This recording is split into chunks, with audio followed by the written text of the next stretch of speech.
Yang nakikita niyo po, in Christ alone. Yan po yung nakasulat sa Acts 4:12 sa Tagalog. Gawa 4:12. Ang tinutukoy po ni Apostol Pedro dyan, wala pong ibang tagapagligtas na ibinigay sa tao, kundi ang ating Panginoong Jesucristo. Wala pong ibang tagapagligtas, ayon kay Apostol Pedro, kundi ang ating Panginoong Jesucristo. Bago tayo papalahot, atin munang hihingi ng patnubay ng Diyos sa ating mga panalangin. Panginoon Diyos, samahan mo po kami sa aming pag-aaral ng iyong ebanghelyo sa oras pong ito. Buksan ang mga puso't isip namin upang aming pong maunawahan ang iyong mga salita. Salamat po sa ngalan ng aming Panginoong Yesus. Amen. Dito po ang gamit ko po amen, ang Biblia ng mga pastor. Basahin po natin dito sa Gawa 4:12. Kung sino po ang tinutukoy dyan. Ito po. Meron pa tayong magnifying glass para sigurado. Hindi tayo papalpak. 4:12. Sa kanya lamang matatagpuan ang kaligtasan, sapagkat walang ibang pangalan sa buong daigdig na ibinigay ng Diyos sa mga tao upang tayo ay maligtas. O yan.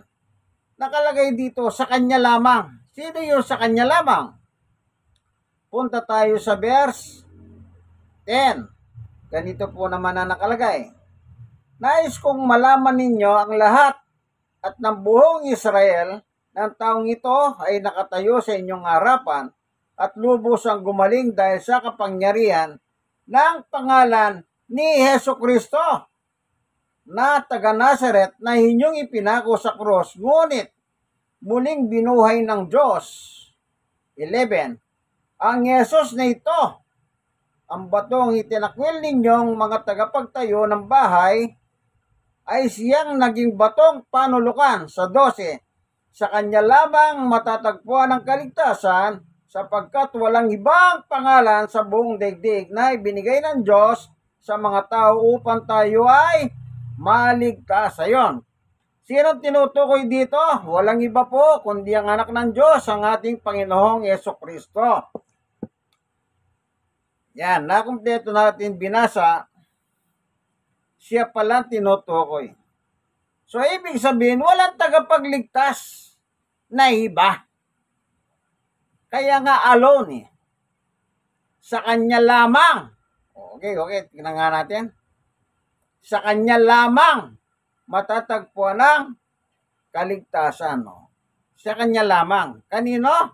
Sa ating Panginoong Jesucristo, ang anak ng Diyos na buhay. Dito po sa Mateo, anak ba siya ng Diyos na buhay?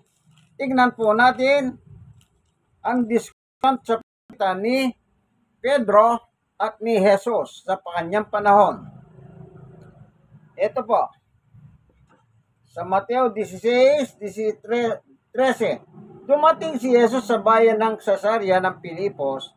Tinanong niya ang kanyang mga alagad, sino raw ang anak ng tao ayon sa mga tao? 14.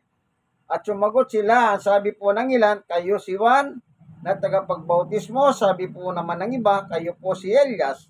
At may nagsasabi pong kayo si Jeremias o isa sa mga propeta. Kasi tinanong uli sila ni Jesus, ngunit para sa inyo, sino ako? 16. Sumagot si Simon Pedro, kayo po ang Kristo, ang anak ng Diyos na buhay. 17. Sinabi sa kanya ni Jesus, pinagpala ka, Simon na anak ni Jonas, sapagkat ang katotohanan ito'y hindi inihayag sa iyo ng sino man tao, kundi ng aking Ama na nasa langit. Sino po si Jesucristo? Ang sabi ni Pedro, ikaw po ang Kristo, ang anak ng Diyos na buhay. Yan. So si Pedro dito ang tinanong ni Jesus, yung grupo ni Pedro, yung mga apostol, ang sumagot si Pedro. Ang tanong, sino ako para sa inyo? Sabi ni Jesus. Ang sagot ni Pedro, Kayo po ang Kristo, ang anak ng Diyos na buhay.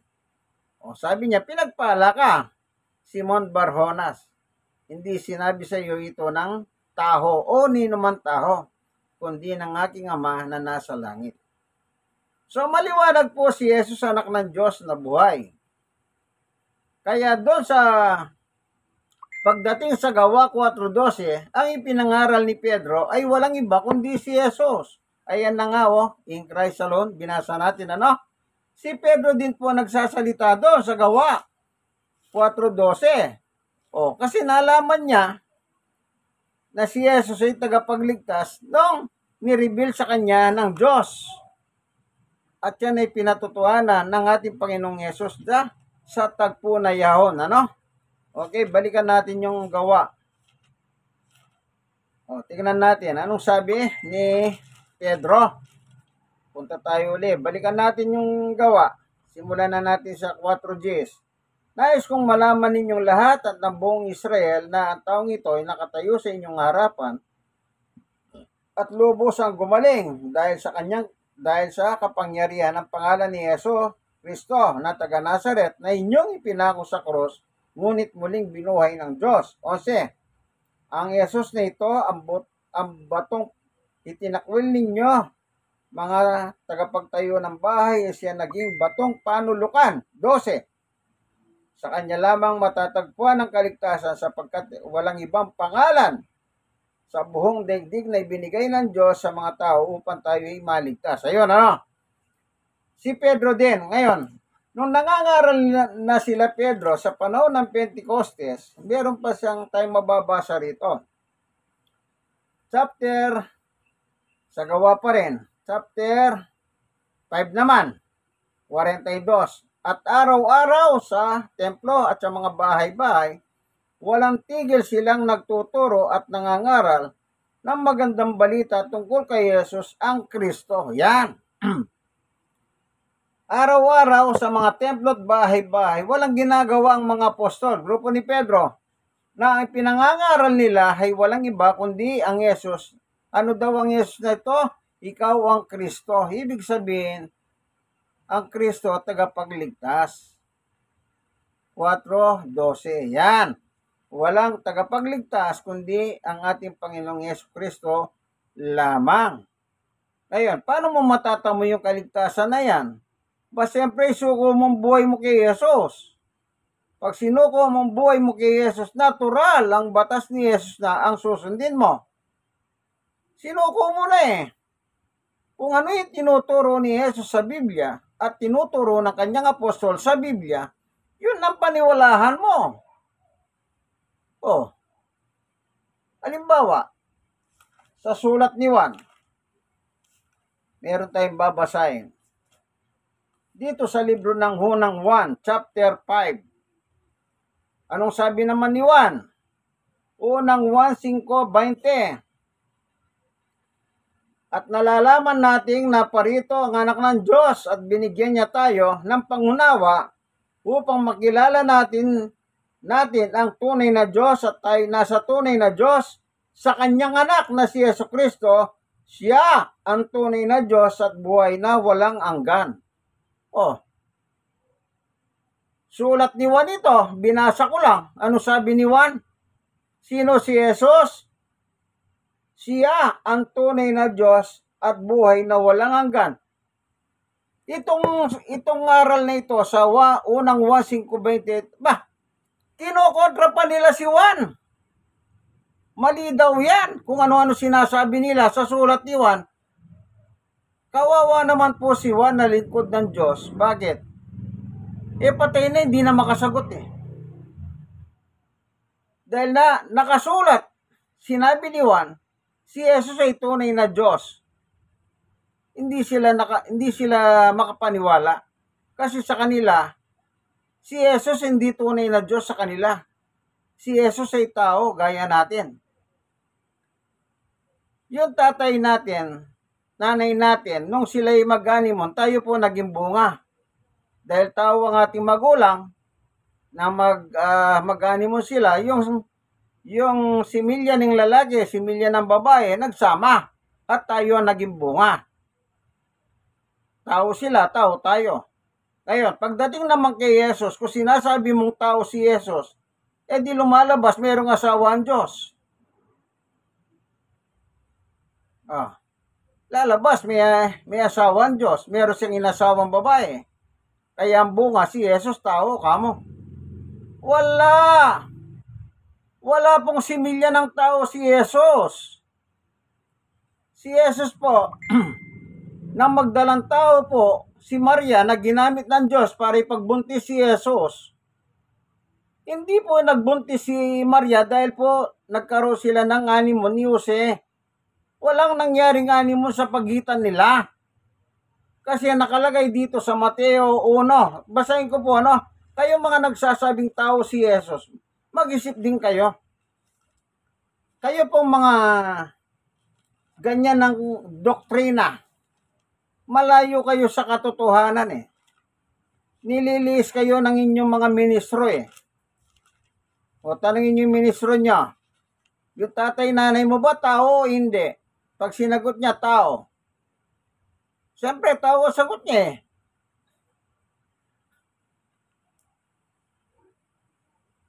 di tao ka, kamo. Ba't mo tinuturo sa amin na si Jesus tao? Hindi naman pala nag-asawa. Wala naman pala kasawa ang Diyos, kamo. Hallelujah! Kayong mga kulto, hoy! Gising! Ito, babas. Nakakatawang mga antikristo na ito Ito, sa Mateo 11, 1:18. Ito naganap na nang ipinanganak si Jesucristo, si Maria na kanyang ina, at si Jose nakatakda na magpakasal. Ngunit bago sila makasal, nagdadalang tao na si Maria sa pamamagitan ng kapangyarihan ng Espiritu Santo. Bago sila'y kasal, nagdadalang tao na siya sa pamamagitan ng Santong Espiritu. Meron ba nakasulat na namagitan na si Maria at Jose ay nagganimon at ang naging bunga si Jesus? Hindi po, wala. Ito na nga, kaya nga nagbabasa tayo ng Poemen Bible tuloy natin ang pagbabasa. 19. Subalit dahil sa isang matuwid na tao si Jose na kanya mapapangasawa at ayaw nitong malagay sa kahiyan si Maria, binalak niyang iwalayan si Maria ng palihim. Yun. Yung pagdadalang tao po ni Maria, si Jose lang ang nakakalam. Wala nang iba. Kaya nang tanungin Kaya nung magtanong si Jesus kina Pedro, doon sa chapter 16 ng Mateo, sino ako? Hindi sinabi ni Pedro na ikaw si Jesus. Nakikita ka namin. Tao ka. Hindi gano'n ang sagot ni Pedro. Ikaw ang Kristo, ang anak ng Diyos na buhay. Kaya sabi niya, mapalad ka, Simon Barjonas. Hindi sa iyo pinahayag ng sino man tao ang katotohanan ito. Sino nagpahayag kay Pedro? Ang aking Ama na nasa langit, sabi ni Jesus. Ano po, sa verse 17. Okay, tuloy tayo. Ngunit, abang pinag-iisipan nito ni Jose, nagpakita sa kanyang panaginip ang isang anghel ng Panginoon. Sinabi nito sa kanya, Jose, anak ni David, huwag kang matakot na pakasalan si Maria, sapagkat ang sanggol na dinadala niya ay mula sa Espiritu Santo. Yan. Yung anghel ng Diyos sa panaginip kay Jose, may Diyos, wala. Kaya dyan natin makikita, basa ng Diyos, yung isip ni Jose, na lihim niyang iiwalayan si Maria. Kaya pagdating ng gabi, natulog si Jose, pinadala ng Diyos si anghel para kausapin sa panaginip itong si Jose, nagwag niyang iwalayan si Maria. Kasi walang nahunang lalaki, sabi ng anghel. Huwag kang mag-alala, Jose, walang naunang lalaki dyan. Birhen yan. Solid dyan, birhen. Dalagang-dalaga yan. Pero magdadalang tao siya magmula sa Espiritu Santo. Yung bang Espiritu Santo, taho? Kayong mga ang aral nyo, si Jesus ay tao, hindi Diyos kailanman. Tanungin ko kayo. Sige, mag-post kayo. Maglatag kayo na ang Diyos nagkaroon ng asawa na tao. Mag-post kayo. Na yung Espiritu Santo, tao. Kaya tao si Jesus. Kayong mga kulto, ayaw nyo kasi magbasa ng Biblia, magpapahuto-huto kayo sa mga ministro nyo. Talangin nyo yung ministro nyo. Kaya ng ito, tanong ha, ganito, ministro, yung tatay mo, nanay mo, tao? Pagsagot niya, oo. O si Jesus, yung Diyos ba mayroong asawang tao? Kamo sa kanya. Kaya tinatawag natin tao si Jesus, kamo. Baka walang masagot si Meso, patitiwalag ka niya. Hindi baling matiwalag ka na. Ang dami mga born again Christian dyan na nagpapatunay si Jesus anak ng Diyos. Kaya si Diyos ay Diyos. Tuloy, basa. 21. Magsisilang siya ng isang batang lalaki at Jesus ang ipapangalan mo sa sanggol, sapagkat ililigtas niya ang kanyang bayan sa kanilang mga kasalanan. 22. Nangyari nga ang lahat ng ito upang matupad ang sinabi ng anghel, ay sinabi ng Panginoon sa pamamagitan ng propeta, maglilihi ang isang birhen at magsisilang ng isang sanggol na lalaki at tatawagin itong Emmanuel. Kung Emmanuel, ang kahulugan nito ay kasama natin ng Diyos. 24. Na magising si Jose, sinunod niya ang utos ng anghel ng Panginoon at pinakasalan niya si Maria. 25. Ito na. Ngunit hindi niya sinipingan si Maria. Oh. Eh di walang nangyaring honeymoon. Kayong mga antikristo, kung may pilit ninyo, may pilit ninyo. Tao si Kristo, hindi Diyos, kailanman. Hindi nga nagsiping eh. O yung Espiritu Santo ba, tsaka si Maria nagsiping. Para maging bunga si Jesus. Wala kayong alam sa Biblia. Niloloko nyo na sarili nyo, pati yung inyong kababayan. Niloloko ninyo. Lalo na yung mga politiko lumalapit sa inyo. Siyempre, pag lumapit yung politiko sa inyo, anong ibig sabihin? Ting ting! Ting ting! Ting ting! Wala bang pera dyan? Ayan, hindi naman ako galit. Tuloy! Verse 25. Una ay Mateo 1:25. Ngunit hindi niya sinipingan si Maria hanggang sa magsilang ito ng isang lalaki at Jesus nga ang ipinangalan ni Jose sa sanggol. So maliwanag, wala po nangyaring honeymoon. Kaya hindi mo pwedeng tindigan na si Jesus ay taho. Kayo po ang taho, ako ang taho. Dahil ang aking magulang, ang inyong magulang ay kapwa taho. Tayo yung naging bunga. Pero ang inyong kamangmangan na yan ay bunga ng inyong pagkauto-uto sa inyong mga ministro. Wala kayong ginawa kundi magpauto ng magpauto pati yung inyong mga membro ng pamilya nyo, kababayan nyo, niloloko ninyo. Samantalang ang liwanag ng sulat ni Juan, unang 1:5:20, sino si Jesus? Tunay na Diyos. Hindi niya sinabing, tapos sasabihin ng mga antikristo, yung mga kamiyembro nyo, kaya nyo lang utuhin. Kasi mga pare-pare kayong mga uto-uto. Oh. Nakasulat na eh. Tapos kung ano-ano pang inyong reklamo, huwag na kayo magreklamo. Basta nakasulat na. Di gumawa kayo na sarili ninyong Biblia. Ang problema, lahat na lang ng Biblia, kinakalkal ninyo. Pero anong ginagawa ninyo? Ang hinahanap ninyong talata, yung papabor sa inyo. Pero pag hindi pabor sa inyo, binabasa nyo ba? Tanungin ko kayo. Saan nakasulat sa Biblia, Iglesia ni Cristo? Anong kukunin niyo yung Biblia? Lamsa Translation. Yung Biblia ni George M. Lamsa Translation. Di ba? Nakalagay doon, 2028, Iglesia ni Cristo. Di po ba? Pero bag tayo ninyong basahin, George M. Lamsa Translation, Roma 9:5.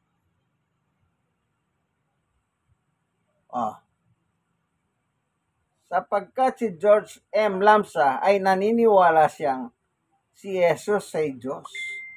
Kaya ayaw ninyong basahin yung kanyang sulat dun sa Roma 9:5.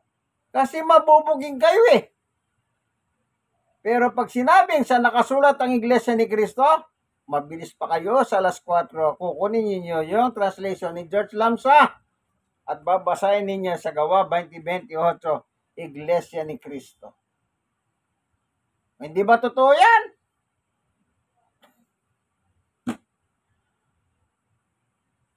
Wala na. Ewan ko.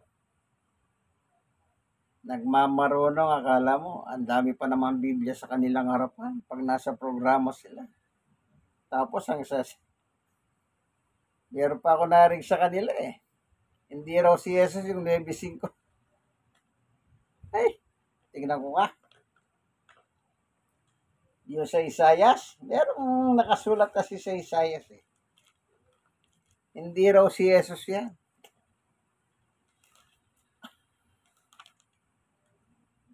Hindi raw si Jesus.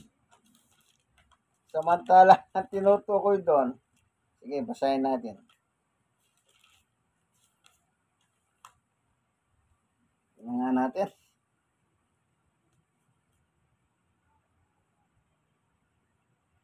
Ito, Isayas 7:14. Dahil dito si Yahweh mismo ang magbibigay sa inyo ng palatandaan. Maglilihi ang isang dalaga. O sinong dalaga? Hindi ba si Maria? Maglilihi ang isang dalaga at mga magsisilang ng isang sanggol na lalaki. At tatawagin sa pangalang Emmanuel. Ano pa?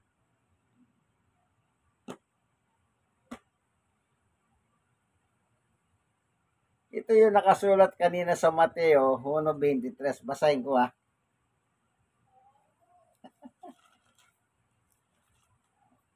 Mamaya yung 9:5 basahin natin. Ito muna ang 1:23 ng Mateo. Yung propesya ni si Isayas sa 7:14. Nangyari ito sa Panginoong Yesukristo. Mateo 1:23. Ayan. Maglili ang isang birhen. Sabi ng anghel ng Panginoon. At magsisilang ng isang sanggol na lalaki at tatawagin itong Emmanuel. Ang kaulugan nito'y kasama natin ang Diyos. Yan. Yung Isayas 7:14 yan Tingnan naman natin dito sa 9:5. Tama? Ewan ko. Hindi yata. Nakalimutan ko na yata. Ano po? Nakalimutan ko na yung tatawagin siyang kamanga-manga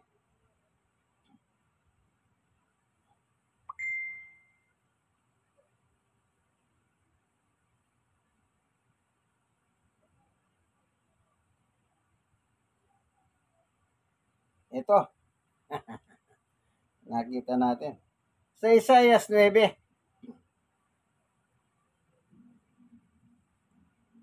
Dito sa 6. sapagkat isisilang ang isang sanggol na lalaki para sa atin. Sino yung isisilang na sanggol? Sino? Hindi ko marinig. Di ba si Jesus yan? Sapagkat isisilang ang isang sanggol na lalaki para sa atin, ibibigay sa kanya ang pamamahala at siya'y tatawaging kamanghamanghang tagapayo, makapangyarihan Diyos, walang hanggang Ama at prinsipe ng kapayapaan. Yan. Lahat yan taguri kay Jesus. Title. Tapos yung isang ministro, binasa niya yan doon sa King James Version. Pagkatapos niyang basay, hindi raw si Jesus yan. Naloko na! Batang lalaki! Sino yon? Yung ipapanganak ni Maria, hindi ba si Jesus yon? Pagkatapos sasabihin mo, hindi si Jesus yan. Sino? Yung founder niya? Naloko na. Tingnan niyo po ang kanilang pagkaligaw, pagkalito, ewan ko, pagka ilalim ng kapangyarihan ni Satanas. Nakalagay 7:14, 9:6. Kahit sinong tanungin mong reliyon, kung sino tinutukoy dyan, isa lang ang sasabihin nila, ang ating Panginoong Jesucristo. Ula.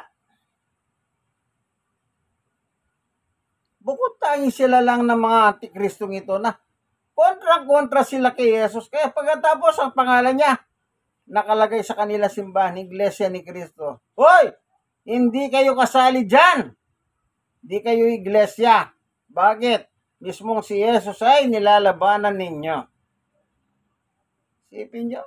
Kaya sabi ni Jesus sa 24:4 and 5 ng Mateo, basahin ko. Malapit na tayong magtapos. Ano sabi ni Jesus? 24 ng Mateo, panguli. Sumagot si Jesus, mag-ingat kayo upang hindi kayo mailigaw ni numan. Ayan. Sabi niya po, mag-ingat tayo nang huwag tayong mailigaw ni numan. Yung ni numan, yung mga false preacher na nagtuturo ng kung ano-ano. Mag-ingat po tayo sa kanila. Yung mga reliyon na nagsasabing si Jesus hindi Diyos, iwanan nyo yan. Ano mapapalanin nyo dyan? Isang talata lang, laglag na kayo eh. Parang kung dadami pa yung talatang ilalatag sa inyo. Si Jesus hindi nila matawag na Diyos eh. Pero si Satanas matawag nila Diyos. Itanong nyo sa kanila ito. Kung sino ang Diyos na tinutukoy dito, ang sagot nila si Satanas. Ikalawang Korinto 4:4. Basahin natin.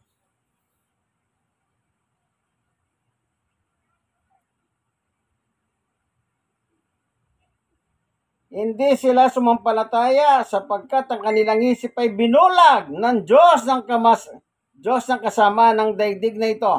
Itanong ninyo sa mga ministro. Sino pong tinutukoy na Diyos dito? Ikalawang Korinto 4:4 ni Apostol Pablo. Si Jesus ba o si Satanas? Ministro, ano sagot? Ang sagot ni ministro, si Satanas yan. Buti pa si Satanas, tinawag niyan Diyos. Pero si Jesus hindi niya matawag na Diyos. Hallelujah!